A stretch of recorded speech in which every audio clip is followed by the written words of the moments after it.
Hello friends, बहुत बहुत स्वागत है आपका हमारे यानी Chart Pro Education and Research के यूट्यूब चैनल पे। इससे पहले कि हम हमारा वीडियो स्टार्ट करें, we would like to introduce ourselves. We are basically a team of 4 people who are passionate about the stock market, and we have been doing technical and derivative analysis in the stock market and have a combined experience of 30 years with us. So, if you want to know more about us, then we shared our website link in our description box, तो आप वहां जाके उस link पे click कर सकते हैं। बहुत बहुत स्वागत है दोस्तों आपका आज यानी 20 दिसंबर 2020 के हमारे वीकेंड चार्टिंग के वीडियो में। तो दोस्तों, जो हमने लास्ट वीक में 2 स्टॉक डिस्कस किए थे उन दोनों ने ही कुछ खास प्रदर्शन नहीं दिखाया है, लेकिन पीवीआर जो हमारा एफएनओ स्टॉक था उसकी गेम अभी ओवर नहीं हुई है, यानी कि आने वाले वीक में उसको हम ट्रेड ले सकते हैं। तो जिन्होंने हमारा वीडियो वो नहीं देखा है तो वो एंड स्क्रीन में जाके हम उसका लिंक डाल देंगे, तो वहां से वो अभी देख सकते हैं। तो चलिए अब स्टार्ट करते हैं हमारा आज का वीडियो। तो आज जो हमने जो कैश स्टॉक पिक किया है अपने इस वीडियो के लिए, इसका नाम है लॉरस लैब्स। तो नाम से ही आप जान सकते हैं कि ये एक फार्मास्यूटिकल कंपनी होने वाली है। तो इसका एक कंपनी ओवरव्यू लेते हैं टू स्टार्ट विद। तो इसकी कंपनी ओवरव्यू लेने के लिए मैंने हमेशा की तरह इसकी वेबसाइट खोली है। तो चलिए इसकी वेबसाइट को थोड़ा सा ब्राउज करते हैं और इसकी कंपनी के बारे में थोड़ी सी इन्फॉर्मेशन यहाँ से गैदर करते हैं। तो जो पहला इंप्रेशन है इसकी वेबसाइट का वो बहुत ही अच्छा इंप्रेशन है। और आगे हम देखें अगर, तो देखिए इन्होंने अपने वेबसाइट के फ्रंट पेज पे ही अपने प्राइसेस को वगैरह भी डाल रखे हैं। कंपनी ने अपने बारे में जो लेटेस्ट जो इन्फॉर्मेशन, जो इनके बारे में ट्वीट्स होते हैं सोशल मीडिया पे, जो भी इन्फॉर्मेशन पोस्ट होती है वो भी डाल रखी है। तो इससे पता चलता है ये कंपनी काफ़ी एक्टिव है। तो जितनी भी एक्टिव मैनेजमेंट जो होती हैं वो एक कंपनी के लिए बहुत बेटर होती हैं और वो शेयर होल्डर्स के लिए भी बहुत आगे फायदेमंद साबित होती है। तो देखते हैं अब इस कंपनी के बारे में और क्या ये कंपनी करती है। अबाउट लॉरस फ्रेंड्स, ये एक फार्मास्यूटिकल कंपनी है जो कि हैदराबाद बेस्ड है। और इनके जो इन्होंने की कुछ फैक्टर्स हैं जो इन्होंने ऑलरेडी यहाँ पर लिस्ट करे हुए हैं। तो इनके पास 55 plus state of the art R&D labs है। ये एपीआईज जो मैन्युफैक्चर करती है इनके पास 90 प्लस एपीआईज हैं। 8 इनकी मैन्युफैक्चरिंग फैसिलिटीज है। 200 प्लस इनके कस्टमर्स हैं अक्रॉस 56 कंट्रीज। तो ये बहुत बड़ा एक इनका जो कस्टमर बेस है वो वर्ल्ड वाइड है। और इनका जो रेवेन्यू है, एनुअल रेवेन्यू $370 मिलियन का रेवेन्यू है इनका FY20 में। और इनके पास 750 प्लस रिसर्च साइंटिस्ट इनके यहाँ वर्क करते हैं। ये थोड़ा सा इनका इन्होंने स्नैपशॉट दिया हुआ है अपना, क्या ये इनके जो नंबर्स हैं। अब देखते हैं कि इनके जो कौन से बिजनेस वर्टिकल्स हैं जिनमें ये काम करते हैं। तो एक जो इनके 4 मेजर बिजनेस वर्टिकल्स हैं, एक है इनका जेनेरिक एपीआई। एपीआई मतलब एक्टिव फार्मा इंग्रेडिएंट, जो कि इंग्रेडिएंट्स जो किसी दवाई या किसी मेडिसिन को बनाने में यूज होते हैं। तो ये वो चीज़ें बनाती हैं और ये एक हाईली प्रॉफिटेबल एक वर्टिकल होता है किसी भी कंपनी का। तो इसका जो दूसरा जो कंपनी है जो बहुत ज़्यादा एक्टिव एपीएस जो बनाती हैं वो है हमारी डिविज लैब्स। तो उसका भी अगर हम आप चार्ट देखोगे या उसका भी प्राइस परफॉर्मेंस देखोगे तो वो भी एक बेहद शानदार स्टॉक है। और जो दूसरा इसका जो वर्टिकल है वो है जेनेरिक एफडीएफ। एफडीएफ का मतलब होता है फिनिश्ड डोजेज फॉर्म्स। तो जो कैप्सूल की फॉर्म में या टैबलेट की फॉर्म में, सिरप्स की फॉर्म में जो डायरेक्टली हम कंज्यूम कर सकते हैं, तो ये उस फॉर्म में भी मेडिसिन बना के अपने कस्टमर्स को देती है वर्ल्ड वाइड। और कुछ ये इंग्रेडिएंट्स बनाती है। इंग्रेडिएंट्स जो कि स्पेशलिटी इंग्रेडिएंट्स होते हैं, जो कि जो स्पेशलिटी मेडिसिन होती हैं किसी खास फील्ड में, उसमें यूज होते हैं। और सिंथेसिस का मतलब है कि सिंथेसिस जो ये कंपनी जो अपना रिसर्च एंड डेवलपमेंट का जो काम करती है, जो केमिकल्स के साथ जो काम करती है, तो उस वर्टिकल में ये सारा काम जो है वो सिंथेसिस के वर्टिकल में होता है। अब जो कंपनी ने अपना जितने इनके पास अप्रूवल्स हैं, क्योंकि फार्मास्यूटिकल कंपनी के लिए अप्रूवल्स बहुत इंपॉर्टेंट होते हैं, ये हमने पहले भी देखा है। अगर किसी को अगर यूएसएफडी का अगर इंस्पेक्शन का नोटिस आ जाए तो वो स्टॉक में काफ़ी करेक्शन हमने देखने को मिली है। हमने लास्ट के अगर ईयर्स में हमारा एक्सपीरियंस जो है, तो जो भी अप्रूवल्स है वो बहुत मैटर करते हैं और इनके पास तो बहुत अप्रूवल्स हैं। WHO का अप्रूवल है, यूएसएफडीए जो मेन अप्रूवल है वो भी है, एनआईपी हंगरी, पीएमडीए। इतने तो हमें पता नहीं है जितने इनके पास अप्रूवल हैं। तो ये काफ़ी एक बहुत ही इसका फंडामेंटली स्ट्रांग पॉइंट हम इसको बोल सकते हैं। तो ये है इसका पूरा कंपनी के बारे में। अब हम चलते हैं इसके फाइनेंशियल्स के बारे में देखने के लिए। अगर इसका जो मार्केट कैप देखा जाए तो मार्केट कैप इसका है 18,900 करोड़ के आसपास। तो ये एक मिड कैप फार्मा कंपनी हम इसको बोल सकते हैं। और अब हम इसके जो फाइनेंशियल इसके पैरामीटर्स देखते हैं उस पर नज़र डालते हैं। तो फ्रेंड्स, हमने अब तक 12 कंपनीज को रिव्यू कर चुके हैं फंडामेंटली, थोड़ा सा फाइनेंशियल जो उनके ओवरव्यू। तो मेरे ख्याल से this is not the best, लेकिन ये वन ऑफ द बेस्ट जरूर है जो इसके नंबर्स हम देखने वाले हैं। तो अगर हम इसका ऑपरेटिंग प्रॉफिट देखें तो उसके अंदर जो टर्न अराउंड आया है वो आया है अराउंड जून 2019 से। अगर हम देखें तो उसका जून 2019 के क्वार्टर में 83 सीआर का इसका ऑपरेटिंग प्रॉफिट इसने पोस्ट किया था। अब उसके बाद अगर हम देखें तो 138 सीआर, फिर 148, अब बढ़ते बढ़ते जो इसने सितंबर 2020 में जो इसने पोस्ट किया है नंबर, वो है 374 सीआर का अपना इसका ऑपरेटिंग प्रॉफिट। तो ये जून 2019 से ऑलमोस्ट 4 टाइम्स इसका ऑपरेटिंग प्रॉफिट हो चुका है। और उसी दौरान जो इसका जो ऑपरेटिंग मार्जिन है वो अगर हम देखें तो जून 2019 में 15% था, जो कि अब बढ़ के 33% हो चुका है। तो इसका ऑपरेटिंग जो मार्जिन है वो भी डबल हो चुका है अपने जून 2019 के नंबर से। तो एक बहुत ही शानदार ये जर्नी रही है।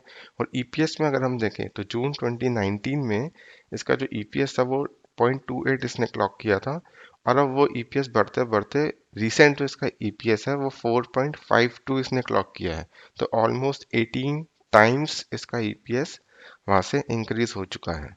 तो इसीलिए इसकी जो हम परफॉर्मेंस देखी हमने लास्ट के 3 to 4 मंथ्स में, तो वो पूरी जस्टिफाइड होती हुई नजर आ रही है। अब हम देखते हैं इसका एफआई होल्डिंग्स में इसका क्या पैरामीटर्स हमें देखने को मिलते हैं।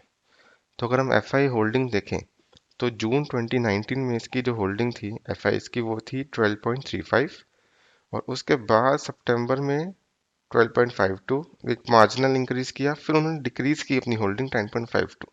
बट लेकिन दिसंबर 2019 से जो उन्होंने इंक्रीज करी है अपनी होल्डिंग्स वो 11.29, फिर बहुत ही फास्ट पेस पे उन्होंने अपनी जो होल्डिंग है वो इंक्रीज करी है फ्रॉम 11 टू 16। और अब जो रीसेंट क्वार्टर है उसमें 20.74। तो इसमें नोट करने वाली बात ये है कि एक तो जिसका जो पेस है, जो जिस तरीके से एफआई अपना इंक्रीज कर रहे हैं वो बहुत ही रोबस्ट है, बहुत ही शानदार है, जो कि हमने पहले दूसरे स्टॉक्स में बहुत कम देखने को मिला है इतना फास्ट इंक्रीज। और अगर हम देखें तो मार्च 2019 से इन्होंने जो दिसंबर 2019 तक थोड़ा सा डिक्रीज किया था अपना स्टेक, बट कंपनी के जो परफॉर्मेंस मैट्रिक्स है वो जून 2019 से इम्प्रूव हुए थे। तो एफआईज भी कभी कभी गलती कर सकते हैं, लेकिन उन्होंने अपनी गलती को बहुत अच्छे तरीके से सुधारा। जब जैसे ही उनको रियलाइज हुआ कि they are under holding the company, तो उन्होंने बहुत ही फास्ट पेस से इस कंपनी में अपनी होल्डिंग इंक्रीज करी। इसी तरीके से अगर हमें लगता है कि हम किसी कंपनी में चूक गए हैं और हमें कन्विक्शन है लेकिन उस कंपनी में, तो हम हायर प्राइस पे भी एंटर करने से हमें नहीं रुकना चाहिए। तो this is a learning which we got from the FI holding numbers. तो अब चलते हैं हम इस कंपनी के टेक्निकल चार्ट्स की तरफ। तो मैंने स्क्रीन पे अब इसका वीकली चार्ट खोल दिया है। तो अगर हम देखें तो इस स्टॉक में काफ़ी अच्छा एक रन आ चुका है ऑलरेडी फ्रॉम 100 टू 300। और इसी दौरान कंपनी की मैनेजमेंट जो एक बहुत ही एक्टिव मैनेजमेंट है, उसने स्टॉक में स्प्लिट भी किया है 1:5 के रेशो में।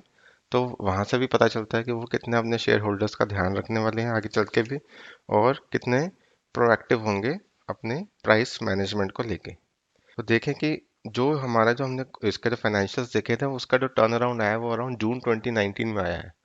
और उसके बाद जो लेकिन इसमें जो प्राइस में जो एक अपसर्ज शुरू हुआ है वो अब रिसेंट शुरू हुआ है जून या जुलाई 20 के अराउंड।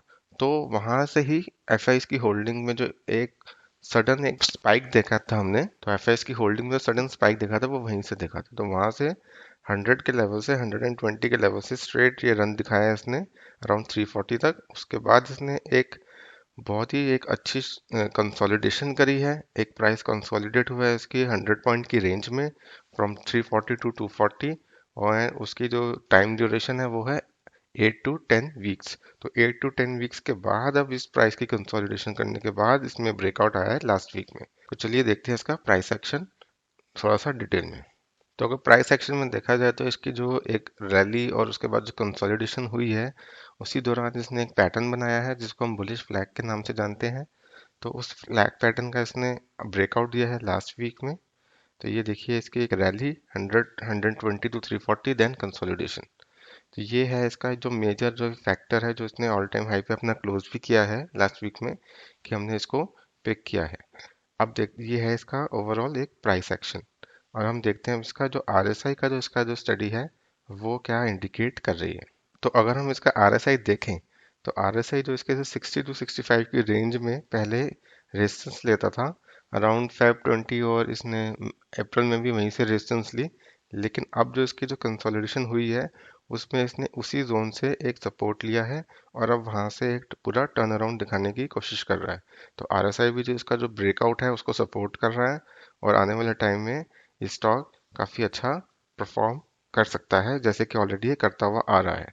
अब इसमें एक कंसर्न जो इन्वेस्टर्स रेस कर सकते हैं वो ये है कि ऑलरेडी स्टॉक काफी चल चुका है, तो अब इसके अंदर और कितनी गुंजाइश बाकी है। इस टॉपिक में मैं एक चीज आपको समझाना चाहूंगा, एक चीज पे आपका ध्यान डालना चाहूंगा कि जो इसकी जो रैली आई है, जो इसके जो 3 to 4 टाइम से स्टॉक ऑलरेडी हो चुका है, उस रैली का हमारे पास पूरा एक प्रूफ है, उसका पूरे बैकिंग है विद इट्स फाइनेंशियल नंबर्स। तो अगर फाइनेंशियल नंबर किसी कंपनी के प्रॉफिट 4 गुना हो जाए, ईपीएस 18 गुना हो जाए, तो उस कंपनी की परफॉर्मेंस ऐसी आनी ही चाहिए। हाँ, अगर यदि ये परफॉर्मेंस नहीं होती फाइनेंशियल, या ऐसी वे स्टॉक ऐसी बिना किसी फाइनेंशियल सपोर्ट की वजह से भाग रहे हैं, तो हमारा इसके अंदर एक रेड फ्लैग होता। बट ऐसा नहीं है, इसीलिए ये एक श्योर शॉट विनर आगे आने वाले टाइम में अभी भी हो सकता है। तो this is about it's price action and indicators. अब हम इसके एक प्राइस आपको टारगेट बताता हूँ। टारगेट बताने के लिए हमारे पास इसके जो, क्योंकि stock already all time high पे ट्रेड कर रहा है, तो हमारे पास कोई इसकी आगे रेजिस्टेंस नहीं है। तो इसका जो टारगेट है हम इसके इसी के पैटर्न के हिसाब से निकालेंगे।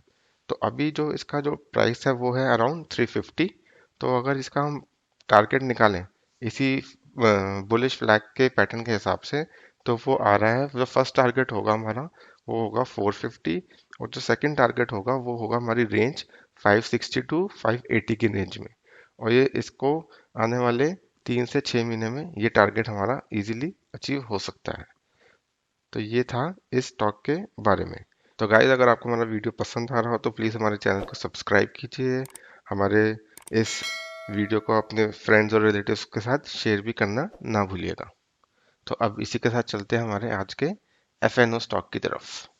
तो फ्रेंड जो हमने अपना इस वीक के लिए एफएनओ स्टॉक पिक किया है वो है इन्फोसिस लिमिटेड। तो उसका वीकली चार्ट आपकी स्क्रीन पे है। तो आइए डिस्कस करते हैं उसमें हमारा क्या व्यू है और क्या पैरामीटर्स है हमारे सपोर्टिंग में। तो उसमें जो हमारा व्यू होगा वो बुलिश ही व्यू होगा। आप क्लियरली देख सकते हैं कि स्टॉक एक काफ़ी अच्छे अप ट्रेंड में है। स्टॉक ने ऑलमोस्ट अपने जो ऑल टाइम हाई है उसके ऊपर ही क्लोजिंग दी है लास्ट वीक में, तो एक ब्रेकआउट भी दे रहा है स्टॉक। तो उसी चलते हमने इसको पिक किया है।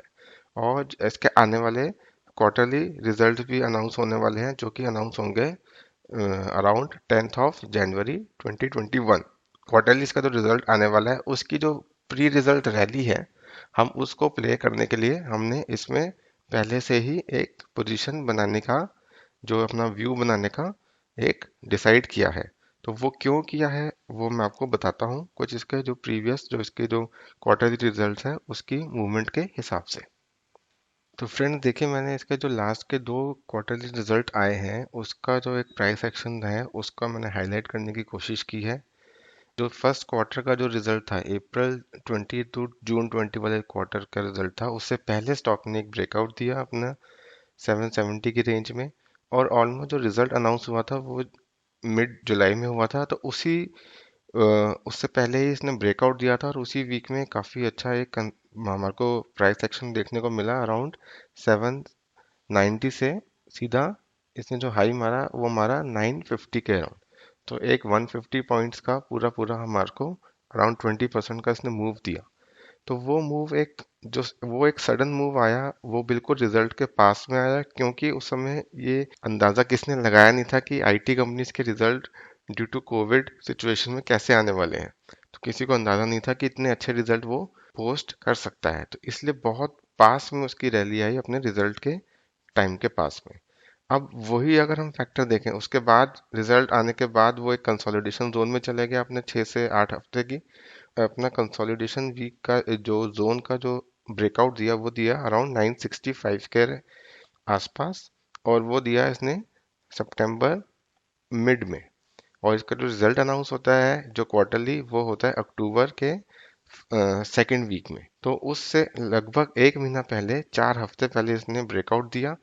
क्यों इस बारी ब्रेकआउट जल्दी क्यों आया? क्योंकि ऑलरेडी एक बार रिजल्ट आ चुका था, सिचुएशन क्लियर हो चुकी थी कि रिजल्ट अच्छा आगे भी इजीली आ सकता है। तो उसकी जो प्री रिजल्ट रैली है वो पहले ही स्टार्ट हो गई, और वहां से इसने 960 से रिजल्ट वाले वीक तक इसने अराउंड 960 से 1100 तक की रैली हमें दिखाई। तो वो भी एक अराउंड 150 पॉइंट्स की रैली इसने इजीली दे दी। तो उसी पैटर्न को कंटिन्यूएशन में रखते हुए अब जो इसका रिजल्ट आना है वो है आना है जैन के सेकेंड वीक में। तो अभी जो इसका जो प्राइस एक्शन चल रहा था, वो जो उस रिजल्ट के लास्ट रिजल्ट के बाद एक स्टॉक फिर से कंसोलिडेशन जोन में गया अपना 1182, इसने 1050-60 के अराउंड इसने एक बेस बनाया और वहां से कंसोलिडेशन जोन में चला गया, वही सिमिलर 6 से 8 हफ्तों की। अब इसने लास्ट के जो 2 वीक्स में इसने अपना एक प्राइस कंसोलिडेशन को ब्रेक किया है, जो ट्रायंगुलर प्राइस कंसोलिडेशन आप देख रहे हैं। और लास्ट वीक में ही इसने अपना ऑल टाइम जो इसका जो हाई था उसको ब्रेक किया, और उसके आसपास ही क्लोजिंग देने में ये कामयाब भी रहा। जो क्वार्टरली रिजल्ट का जो पैटर्न है इसका, उसके हिसाब से इसकी जो रैली है वो अभी शुरू हो सकती है नेक्स्ट वीक से ही। तो हमने उसको प्री जज करते हुए प्रोएक्टिवली हम उसमें पार्टिसिपेट करने की कोशिश करेंगे, और इसीलिए हमने इसको इतनी जल्दी पिक किया है अपने आज के एफएनओ स्टॉक के लिए। तो ये है इसका पूरा प्राइस एक्शन जो कि मैंने आपको दिखाया है। अब हम देखते हैं इसका आरएसआई कैसे सपोर्ट कर रहा है हमारे प्राइस एक्शन को। तो देखिए, जो स्टॉक ऑलरेडी अपने जो 60-65 की रेंज में पहले रेजिस्टेंस लेता था कॉन्टिन्यूसली, यहाँ पर भी इसने रेजिस्टेंस ली, यहाँ भी इसने रेजिस्टेंस ली। तो देखिए, स्टॉक पहले अपनी जो 60-65 की जो रेंज है आरएसआई की, वहां से रेजिस्टेंस लेता था। तो 2 टाइम इसने पहले वहां से रेजिस्टेंस ली। अब वही इसका जो रेजिस्टेंस जोन था वो सपोर्ट जोन बन गया है अब रिसेंटली। आप देखिए, तो सितंबर में भी इसने जो रैली दिखाई थी वो यहीं से सपोर्ट लेके गया आरएसआई, और अभी भी यहीं से आरएसआई टर्न होते हुए हमें नजर आ रहा है। तो आरएसआई भी इसका जो हमारा बुलिश व्यू है इसके सपोर्ट में है फुल्ली। तो ये है हमारे इसके 3 से 4 रीजन जिसकी वजह से हमने इसको पिक किया है। और अब हम देखते हैं इसका टारगेट। तो टारगेट देखने के लिए फ्रेंड्स, हमारे पास कोई अपर साइड पे रेजिस्टेंस नहीं है, क्योंकि स्टॉक ऑलरेडी हमारा ऑल टाइम हाई पे ही ट्रेड कर रहा है। तो अब जो इसका जो टारगेट निकालेंगे हम इसके प्राइस के पैटर्न के हिसाब से निकालेंगे, जो है इसका कंसोलिडेशन जो पैटर्न था ट्रायंगुलर, उसके हिसाब से। तो उसके हिसाब से जो इसका जो पूरा टारगेट की रेंज आ रही है वो आने वाले हफ्तों में जो आएगी, जो ऑलमोस्ट जो 3 से 4 हफ्ते की जो रैली आएगी स्टॉक में, इसके जो क्वार्टरली रिजल्ट से पहले, वो टारगेट हम उसका अचीव होगा अराउंड 1285 और 1320 की रेंज में। तो इसके दो टारगेट्स हैं, 1285 और सेकंड टारगेट है 1320। ये है इस स्टॉक के बारे में। फटाफट हम उसको दोनों स्टॉक को समराइज कर लेते हैं आज जो हमने डिस्कस करे हैं। तो पहला जो स्टॉक हमने डिस्कस किया है वो है एक फार्मा कंपनी लॉरस लैब्स। उसका जो प्राइस है अभी 350 का राउंड चल रहा है, और उसका जो टारगेट है आने वाले 3 से 6 महीनों में वो होंगे 450 और 580 के आसपास। और जो हमारा जो सेकंड स्टॉक है वो है इन्फोसिस, जो हमारा एफएनओ स्टॉक है आज का। उसका व्यू भी हमारा बुलिश है, और आने वाले 3 से 4 हफ्तों में ही उसका जो टारगेट है वो हम देख रहे हैं 1285 एंड 1320। तो ये था हमारे आज के दोनों स्टॉक्स के बारे में। अब हमारा रिस्क डिस्क्लेमर। तो गाइस, हम अपने वीडियोस में हमेशा एफएनओ स्टॉक भी डिस्कस करते हैं, और जैसा कि हम हमेशा बोलते हैं, इनमें जो रिस्क होता है वो ज़्यादा होता है। तो अपने फाइनेंशियल एडवाइजर की सलाह के बिना इनमें ट्रेड ना कीजिए, और अपना जो क्वांटिटी साइज है वो अपने रिस्क के हिसाब से ही पिक कीजिए। एक बात और कि आने वाले जो 2 हफ्ते हैं वो हमें मार्केट में चॉपी एक्शन दिख सकता है, क्योंकि वर्ल्ड वाइड एक हॉलीडे सीजन शुरू हो गया है, एफआईज भी हॉलीडे मूड में आ जाएंगे। तो इस दौरान बिल्कुल भी ओवर ट्रेडिंग नहीं करनी है, और आराम से धीरे धीरे अपना पोजीशन साइज मैनेज करके ही ट्रेडिंग आप कीजिएगा। तो इसी के साथ आज का वीडियो हम रैप करते हैं गाइस, और उम्मीद करते हैं कि आपका आने वाला हफ्ता एक हैप्पी ट्रेडिंग वीक साबित हो। Bye bye guys, have a nice and healthy and profitable week ahead.